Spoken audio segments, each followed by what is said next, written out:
જીવાણુચૂર્ણ, દ્રવ્યચૂર્ણ, શંકુસ્પી, આમળાને હળદે. ગેરફાયદા તેની અસર ધીમે ધીમે થાય છે, માટે સારા થવામાં ઘણો સમય લાગે છે. આ દવાઓની ચરી પાડવી પડે છે. ચરી પાડવી પડે છે એટલે કે ખાટું વસ્તુ નાખવું છે. દહીં, લીંબુ, ચરી પાપડી. એલોપેથિક મેડિસિન બનાવટ રાસાયણિક પદાર્થો યોગ્ય પ્રમાણમાં મિશ્ર કરીને બનાવવામાં આવે છે. ફાયદા તેની અસર શરીરમાં ઝડપથી થાય છે, માટે ઝડપથી સારા થઈ જઈએ છે. ગેરફાયદા તેની અલગ અલગ રીતે આડઅસર થાય છે.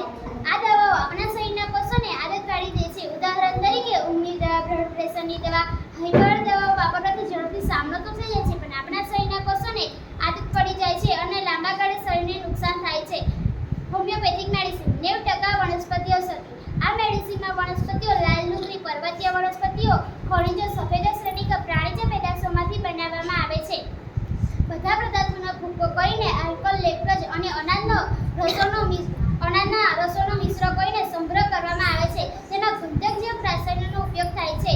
ફાયદા તેનો કોઈ આડઅસર થતી નથી, જેથી શરીરને કશું નુકસાન થતું નથી. ગેરફાયદા તેની અસર ધીરે ધીરે થાય છે, માટે